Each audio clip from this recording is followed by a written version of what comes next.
मांगने की जरूरत ही नहीं पड़ेगी। क्या मांगना, मांगो। हमारे हृदय से भगवान भक्ति प्रवेश करे। देहाची तिजोरी भक्ति चाच ठेवा, उघड़दार देवा आता उघड़दार। इस देह की तिजोरी में ऐसा कपाट खुल जाए भगवान, इस देह की तिजोरी में भक्ति का बीज ऐसा स्फुटित हो जाए कि हमारा जीवन सार्थक हो जाए। देव प्रवेश करे।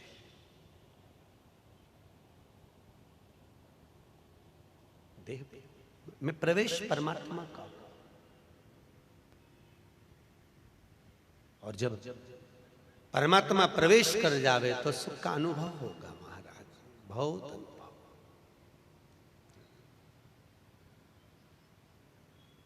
दुनिया के लोग पूछेंगे जो तुम इतना मुस्कुरा रहे हो क्या गम है जिसको छुपा रहे हो। याद रखना, संतों के पीछे दुनिया के लोग ना धोखे पड़े रहे। मीराबाई को अपशब्द कहा, नामदेव जी को लोगों ने ताने दिए, तुकाराम जी को लोगों ने अपशब्द कहे, संत ज्ञानेश्वर जी के लिए लोगों ने अपशब्द कहे। परीक्षा लेने के लिए वो सिंह पर बैठकर हाथ में सांप का कोड़ा लेकर आया, संत ज्ञानेश्वर जी के लिए।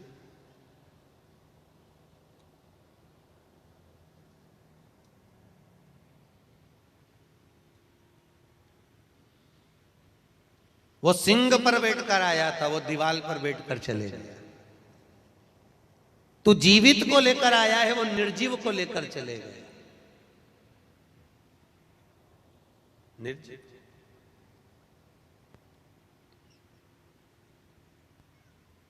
महाराज, एक बार श्री ऋषभ देव जी महाराज से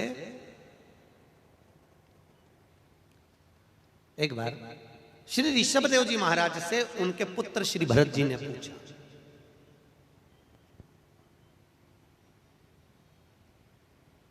ऋषभ देव जी महाराज अहिंसा परमो धर्म को जानने वाले, कोई जीव ना मर जाए, कोई जीव की हत्या ना हो जाए। तो श्री भरत जी महाराज ने ऋषभ देव जी महाराज से एक प्रश्न किया, ऋषभ देव जी महाराज पिताश्री आप मुझे एक बात बताएंगे। पिताजी ने कहा बोल, क्या बात पूछना है। महाराज क्या मृत्यु लोक में जन्म लेने वाला व्यक्ति पाप से वंचित है, पाप से छूटा हुआ है। ऋषभ देव जी महाराज ने कहा भरत सुन, मृत्यु लोक में अगर मनुष्य का जन्म हुआ है तो उसके माथे पर पाप की गठरिया तो बंधी ही रहती है। 4 स्थान पर हर व्यक्ति से पाप होता है, ऋषभ देव जी महाराज कहते हैं। कितने स्थान, जम के बोलो जरा। 4। संत श्री ऋषभ देव जी महाराज सदगुरु परमात्मा मेरा हरि विठ्ठल का स्वरूप श्री ऋषभ देव जी महाराज भगवान नारायण के ही अंश स्वरूप हैं। और वो कहते हैं 4 स्थान पर हर व्यक्ति से पाप होता है। पहला, झाड़ू लगाते समय, बुआरी काटते समय छोटे छोटे जीव मर जाते हैं, उसका पाप माथे चढ़ जाता है। ऋषभ देव जी महाराज ने दूसरा कहा, अग्नि जलाते समय, चूल्हा जलाते समय पतंगे जल जाते हैं, छोटे छोटे जीव जल जाते हैं, उसका पाप माथे चढ़ जाता है। तीसरा, पानी भरते समय, बर्तन धोते समय, स्नान करते समय, कपड़े धोते समय छोटे छोटे जीव मर जाते हैं, उसका पाप माथे चढ़ जाता है। और चौथा, अपन चलकर कहीं जाते हैं तो अपने पांव के नीचे, चप्पल के नीचे, जूतों के नीचे छोटे छोटे जीव मर जाते हैं, उसका पाप माथे चढ़ जाता है। तो भरत जी ने कहा ऋषभ देव जी महाराज से, पिताजी आप कहते हो कि 4 जगह पर व्यक्ति के मस्तक पर पाप की गठरिया बंधी होती है। हर व्यक्ति, पृथ्वी पर जन्म लेने वाला व्यक्ति पापी होता है, उसके माथे पर पाप बंधा होता है। तो फिर यह पाप समाप्त कहां होता है? इस पाप को खल्लास करना है, समाप्त करना है, तो फिर हम जाएं तो जाएं कहां? इस पाप को हम कैसे समाप्त करेंगे? पाप क्या व्रत से समाप्त हो जाएगा? पाप क्या मंदिर जाने से समाप्त हो जाएगा? पाप जपे तो समाप्त होगा तो होगा कैसे? तो कहा अगर पाप को समाप्त करना है तो ऋषभ देव जी महाराज कहते हैं जहां सत्संग हो रहा हो, जहां भजन हो रहा हो, जहां कीर्तन हो रहा हो, जहां प्रवचन हो रहे हो, जहां नाम जाप चल रहा हो, उस पंडाल में तू प्रवेश कर जा। जैसे ही पंडाल में जाएगा, जैसे चप्पल बाहर रह जाती है, उसी तरह हमारा पाप निकलकर बाहर चले जाता है और हम निर्मल मन से कथा कर सो पान कर लेते। ऋषभ देव जी महाराज, पाप बाहर। इसीलिए तो बीच बीच में हम लोग कहते हैं कि कथा चलते में बीच में उठ के घर नहीं जाना चाहिए। सुना कि नहीं सुना? संत लोग कहते हैं ना, कथा के बीच में घर मत जाओ। क्यों नहीं जाओ? क्योंकि तुम सब कथा में आए, अब इतने सारों का पाप दरवाजे पे खड़ा खड़ा इंतजार कर रही है, कब बिमला भाई आए, कब मैं इसके सिर पे वापिस जाऊं, कब भेरू आए ना, कब मैं इसके सिर पे वापिस जाऊं। अब ना बिमला भाई आई ना भेरू सिंह आया, अब करे तो करे क्या? तो एक किसी के घर से बुलाने आ गए, सारों का पाप एक ही के सिर पे चढ़ गया, घर चले गया। और अपन इसलिए कहते हैं कथा में जाओ, सत्संग में जाओ, तो कथा जब पूरी हो जाए और महाराज जी बोलते हैं ना, आप लोग परिक्रमा करते घूमते, आरती होने के बाद कर्पूर गौरम कर्णावतारम सतारतारम दिव्यारम। अब जब तुम परिक्रमा करते हो कर्पूर गौरम होने के बाद, तो तुम यही देखते हो कि ताली बजा बजा के करते कि नहीं करते, कि हमारे पास में और कहीं का पाप और भी चिपका हो तो परिक्रमा करने से और निकल जाए चारों तरफ बाहर, फिर अपन अपने घर पर जाए। और मान लो कोई उठकर गया ही नहीं है, तो इतनी देर में कथा सुनते सुनते, सत्संग भजन करते करते वो पाप भी जलकर भस्म हो जाता है महाराज, पाप जलकर भस्म। सत्संग में जाना जरूरी है। आप लोगों ने अपनी अड़ोसन पड़ोसन धड़ोसन से कहा कि नहीं कहा? अरे बोलो तो, क्या कहा? क्या कहा? बोला था पोलियो की दवाई पीने चल, बोलना था। आओ सत्संग में चल। पति से कहा कि नहीं कहा? अरे बोलो तो, कहा कि नहीं कहा? कहा था।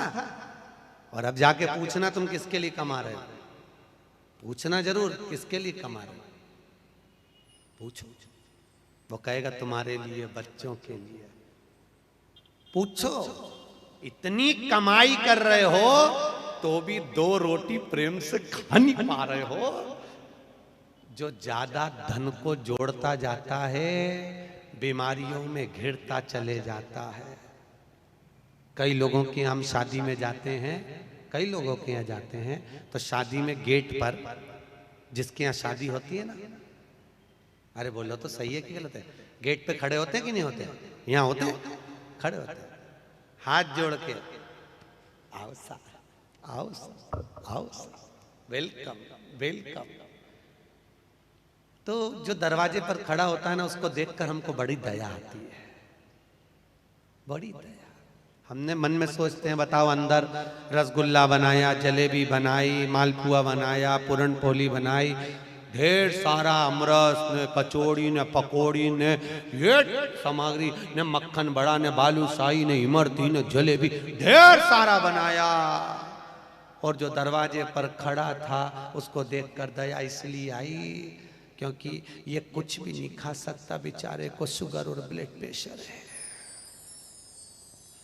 लाखों रुपए खर्च करे छोरे की शादी में, बेटे की शादी में, सबको खिलाया और खुद आखिरी में 2 रोटी बिना घी की और शक्कर तो खा ही नहीं सकता, और 2 रोटी भी खा लिया है उससे पहले।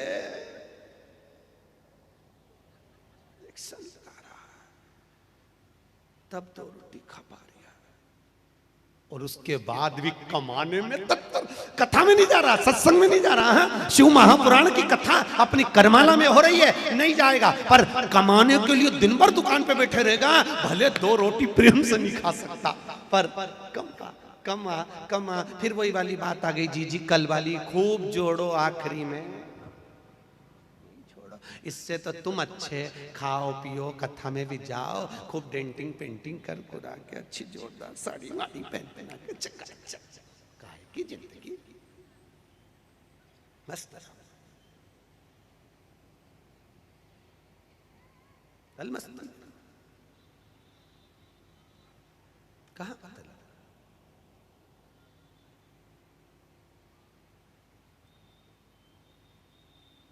जब दांत रहते हैं तब चने नहीं मिलते। क्या नहीं मिलते? चने।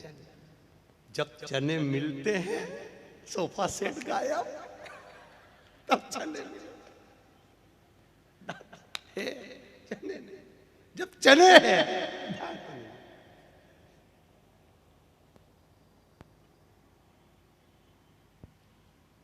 बुढ़ापे में पहनने की याद आएगी। मैंने बनवा के रखा था पेन। वो बुढ़ापे में लो पेन होगी भी तो लोग कहेंगे बताओ डोकरी के देखो जरा कहाँ गजब ढाने जा रही है। कहाँ जाए? भजन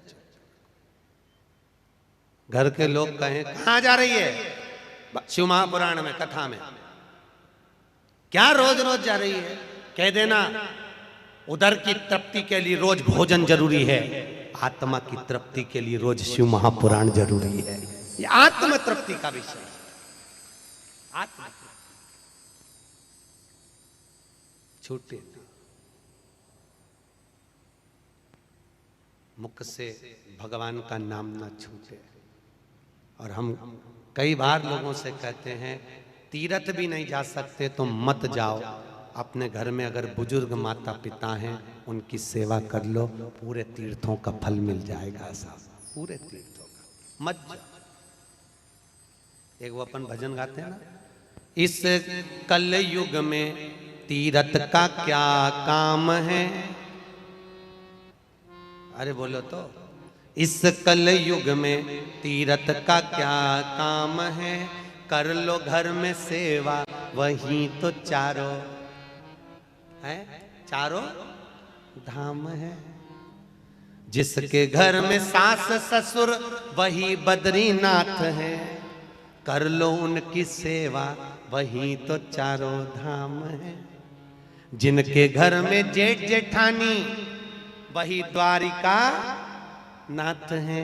कर लो उनकी सेवा वही तो चारों धाम है। जिनके घर में पति देव, अब क्यों हंसे? मैंने तो कुछ बोला ही नहीं। देखना भैया बिना बोले हंस रहे हो, नहीं तो मालूम पड़े रात को सोती सोती उठ के बैठ के हंसने लगे। पति अरे सो जाओ। अब पति भी बेचारा चिंता में पड़ जाए, जब से शिव पुराण में गई है पगला गई है। बावरी हो सुधी नहीं कि जिसके घर में पति देव वही जगन नाथ हैं। कर लो उनकी सेवा। गला नहीं, कर लो उनकी सेवा यही तो चारों धाम है। और कितनी सुंदर बात इस भजन की है, ध्यान रखना। जिसके घर में सुलक्षण नारी, कौन सी नारी? सुलक्षण।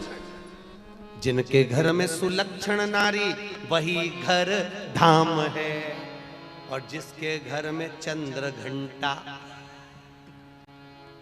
फिर तो वो घर नहीं हो सकता। कुरुक्षेत्र का मैदान, दादा भजन।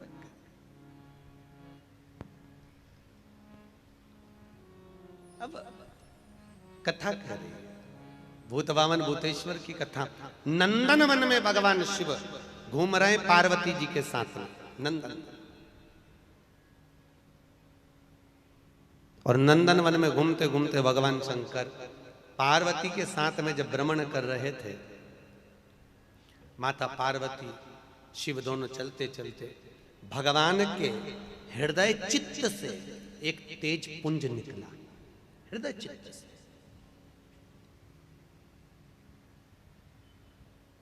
और उस तेज पुंज को उसी समय पर भगवान के हृदय चित्त से जो तेज पुंज निकला, माता पार्वती जब जल लेने के लिए शंकर भगवान के लिए गई तो भगवान के हृदय चित्त से जो तेज पुंज निकला, उस तेज पुंज को अग्नि देवता ने अपने हाथ में लिया और अग्नि देवता उसको हाथ में लेकर गए। अग्नि देवता ने विचार करा भगवान शंकर के हृदय चित्त से जो तेज निकला है इसको ले जाकर कहां छोड़ूं? अग्नि देवता ने ले जाकर उस तेज पुंज को ले जाकर विचार करा, करूं तो करूं क्या, कहां दूं मैं? ले जाकर उस तेज पुंज को गंगा जी में विसर्जन कर दिया। कहां दिया? गंगा जी। अब गंगा जी में विसर्जन करा तो गंगा जी में विसर्जन करते से गंगा की 6 धारा थी। भगवान के हृदय चित्त का वो तेज पुंज 6 धारा में विभाजित हो गया। तो गंगा जी की गोद से 6 लड़कों ने जन्म ले लिया। कितने बच्चों ने जन्म लिया? भगवान के 13 बच्चों में से 6 बच्चे हो गए। कितने हो गए? 6।